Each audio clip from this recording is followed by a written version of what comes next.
Baik, perkenalkan. Perkenalkan nama saya Perkenalkan nama saya. Perkenalkan nama saya. Nama saya Muhammad Sal. Nama saya. Perkenalkan nama saya. Perkenalkan nama saya. Sama saya Solimit.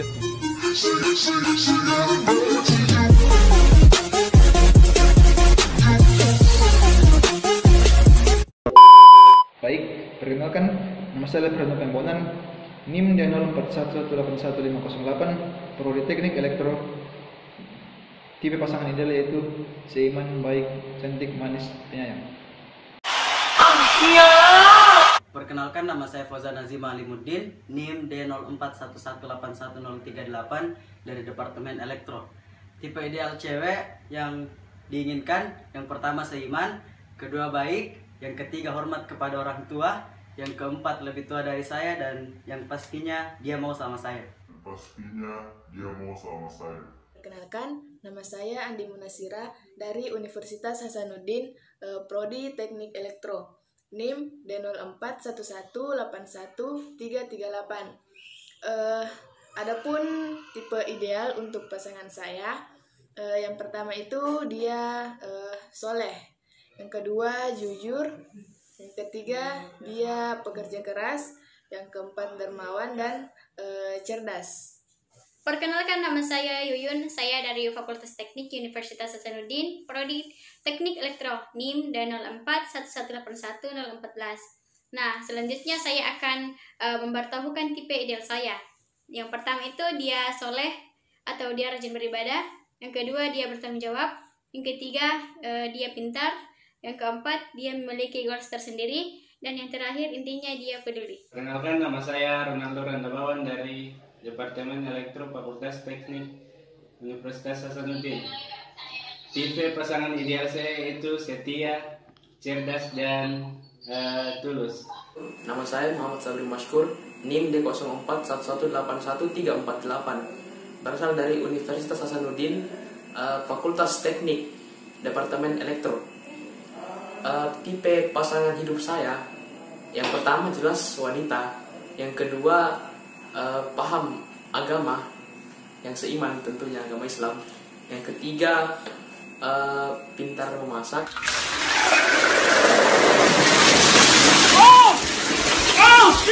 yang keempat setia, dan kelima tidak bawel. Nama saya Andi Nuranis Alif Panawan, NIM D0411811322, Departemen Teknik Elektro. 5 kriteria pasangan ideal saya, yang pertama adalah dekat dengan Tuhan atau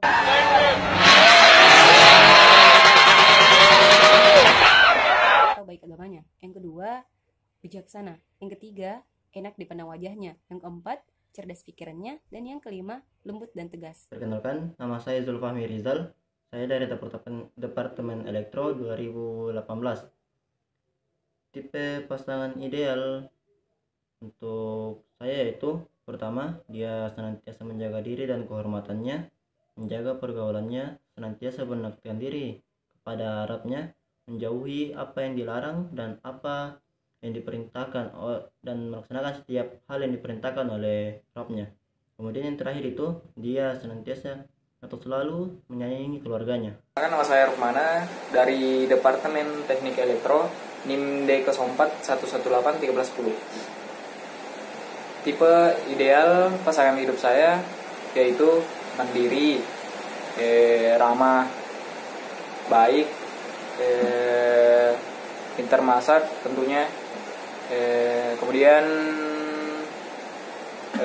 dapat menjadi pembakar semangat. Heroes never fade. Tujuan percobaan pada percobaan kali ini yaitu yang pertama, menentukan hubungan antara sudut datang dan sudut bias untuk cahaya yang lewat dari udara ke media yang lebih padat secara optis ataupun sebaliknya. Yang kedua, menentukan sudut datang, bias, dan indeks bias trapesium akrilik menggunakan film Snell. Yang ketiga, menunjukkan bagaimana prisma memisahkan cahaya putih menjadi warna-warni komponennya dan menunjukkan bahwa warna yang berbeda dibiaskan pada sudut yang berbeda melalui prisma. Nah, alat dan bahan yang digunakan pada praktikum hukum Snell adalah yang pertama ray table untuk mengukur sudut dari sinar datang, dan yang kedua ada light resource sebagai sumber cahaya, yang ketiga ada distance lens yang berfungsi sebagai objek percobaan, yang keempat ada trapezoid yang berfungsi sebagai objek percobaan juga, yang kelima ada white paper yang berfungsi untuk menandai sudut yang dipraktikumkan, dan yang keenam ada calipers yang berfungsi untuk mengukur ketebalan dari objek percobaan.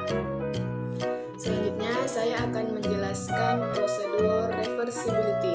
Ini terdapat pada percobaan Snell's Law. Nah, prosedur pertama yaitu meletakkan leg source pada meja datar. Nah, dan mengatur leg source tersebut pada mode sinar tunggal. Yang kedua, meletakkan ray table tepat di depan leg source agar cahaya dari leg source nantinya dapat terbiaskan dan dapat melalui garis normal.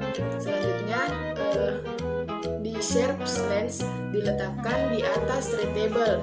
Nah, di atas ray table itu ada memang gambar yang berbentuk D. Nah, di situ kita letakkan. Nah, di sini kita melakukan dua percobaan untuk permukaan datar dan untuk permukaan cembung. Permukaan datar kita leg source, cahaya dari leg source itu mengenai bagian datar dari D-shape lens tadi.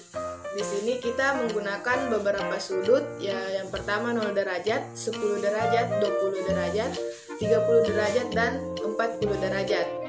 Nah, begitupun pada permukaan cembung, kita memutar D-shape lens sehingga cahaya leg source itu pertama mengenai permukaan cembung pada D-shape tersebut. Selanjutnya saya akan menjelaskan tentang prosedur percobaan yang kedua, yaitu tentang hukum Snell atau Snell is Law. Di mana langkah pertama yang akan kita lakukan yaitu meletakkan light source di atas meja datar, kemudian kita mengatur light source tersebut dengan mode sinar tunggal. Nah, langkah selanjutnya yaitu kita menyiapkan white paper yang telah diberi garis tegak lurus di atasnya, dengan selanjutnya kita menentukan titik tengah dari garis tegak lurus tersebut. Kemudian kita menempatkan white paper itu tepat di depan dari light source. Selanjutnya kita menempatkan trapezoid di atas white paper, di mana trapezoid yang kami gunakan pada percobaan kali ini yaitu trapezoid sembarang, di mana pada sisi sejajar dari trapezoid tersebut telah kami ukur tengahnya. Kemudian trapezoid yang telah kami ukur tengah itu kami letakkan di atas white paper tepat di tengahnya juga. Kemudian kita menentukan sudut yang akan digunakan sebagai sinar datang, di mana pada percobaan kami kali ini kami menggunakan 3 macam sudut, yaitu sudut 10 derajat, sudut 20 derajat, dan sudut 25 derajat. Kemudian langkah selanjutnya yaitu kita memberi tanda pada sinar bias, di mana sinar bias ini muncul karena adanya sinar datang. Kemudian kita hubungkan tanda dari sinar bias itu ke bagian tengah trapezoid tadi. Pada percobaan ketiga, yaitu prosedur percobaannya itu kita menyiapkan kertas putih, kemudian kita membuat garis normal dan kita buat sudut elevasi 10 derajat, 20 dan 25. Kemudian kita ambil trapezoidnya dan kita atur pada garis yang sudah dibuat, dan kemudian kita ambil light source untuk sebagai sumber cahaya. Kemudian kita arahkan ke trapezoid tersebut dan kita ukur sudut pantul yang dihasilkan dari light source tersebut. Hai, pada video kali ini saya akan membahas beberapa hal tentang sinar. Yang pertama adalah sinar datang, garis normal, refleksi, dan refraksi. Keempat hal ini mungkin teman-teman belum tahu makna dari keempat hal ini. Maka dari itu, video ini kami buat untuk memberitahu makna dari keempat hal ini. Yang pertama adalah sinar datang. Sinar datang adalah berkas cahaya yang menyentuh permukaan suatu benda. Sudut antara sinar ini dan juga garis tengah lurus dengan permukaan. Yang kedua, yaitu adalah garis normal. Garis normal adalah garis yang tidak lurus dengan permukaan benda.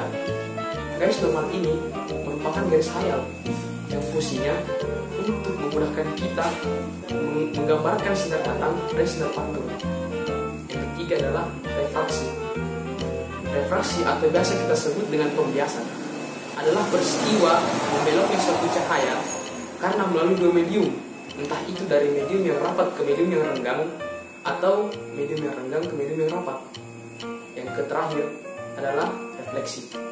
Refleksi adalah perubahan arah rambat cahaya ke arah sisi asalnya setelah melewati antar muka dua medium. Apa yang terjadi jika cahaya dibiaskan dari medium yang lebih rapat ke medium yang lebih renggang dan sebaliknya? Nah, dari teori atau hukum refraksi terdapat persamaan N1θ1 sama dengan N2θ2, di mana N1 adalah indeks bias atau kerapatan dari medium pertama, θ1 adalah sudut yang dibentuk dari sinar datang terhadap garis normal, N2 adalah indeks bias atau kerapatan dari medium kedua, θ2 adalah sudut yang dibentuk dari sinar bias terhadap garis normal. Nah, dari persamaan tersebut dapat kita ketahui bahwa besar indeks bias berbanding terbalik dengan besar sudut. Sehingga pada saat cahaya dibiaskan dari medium yang lebih rapat ke medium yang lebih renggang atau yang kerapatannya lebih besar ke kerapatan yang lebih kecil, maka sudutnya akan membesar atau menjauhi garis normal. Begitu pula sebaliknya, pada saat cahaya dibiaskan dari medium yang lebih renggang ke medium yang lebih rapat, maka cahaya atau sinar dibentuk sudutnya akan lebih kecil atau mendekati garis normal. Selanjutnya kita akan membahas sebuah contoh soal yang tertera pada kertas, di mana cahaya datang melalui medium yang bernilai indeks bias 1 dengan sudut 30 derajat menuju medium yang bernilai indeks bias 1,5, dan kemudian akan kita cari berapakah nilai dari sudut bias atau yang biasa disimbolkan dengan θr atau θ refraksi. Untuk menyelesaikan persamaan ini, kita tuliskan dulu apa saja yang dapat kita ketahui dari soal. Jadi nilai dari N1 sama dengan 1, N2 sama dengan 1,5, θi atau sudut datang 30 derajat. Kemudian yang akan kita cari adalah θ refraksi. Untuk menyelesaikannya, kita akan gunakan persamaan dari hukum Snell, di mana persamaannya adalah N1 sin θ i sama dengan N2 sin θ refraksi. Kita masukkan nilai dari N1, N2 dan sudut datang. Jadi 1 dikali sin 30 dikali sama dengan 1,5 dikali sin θ r. Ini sama dengan 1 dikali 0,5 dikali sin θ refraksi. Kemudian untuk mendapatkan nilai dari sin θ refraksi, kita akan ruaskan jadi 0,5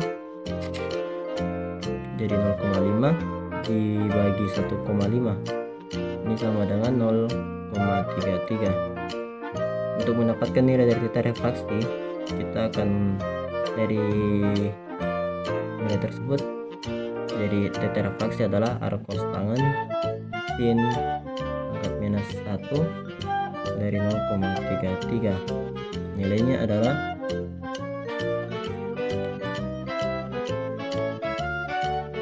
19,2687. Jadi kita bulatkan saja jadi 19,27.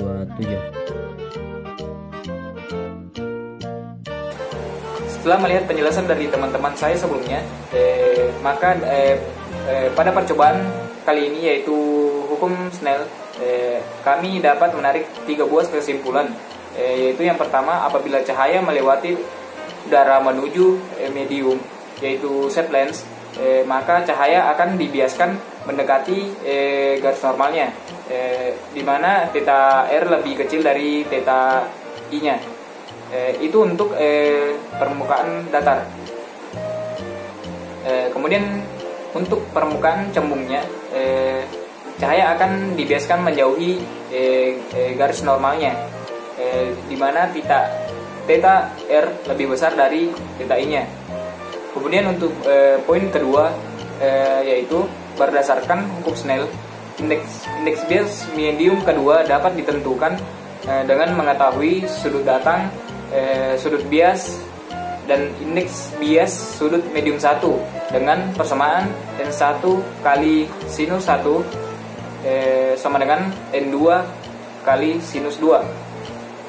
Kemudian untuk poin ketiga, kita dapatkan trapezoid dapat membiaskan cahaya putih menjadi berbagai macam warna. Komponennya yaitu warna merah, jingga, kuning, hijau, biru, nila, dan ungu.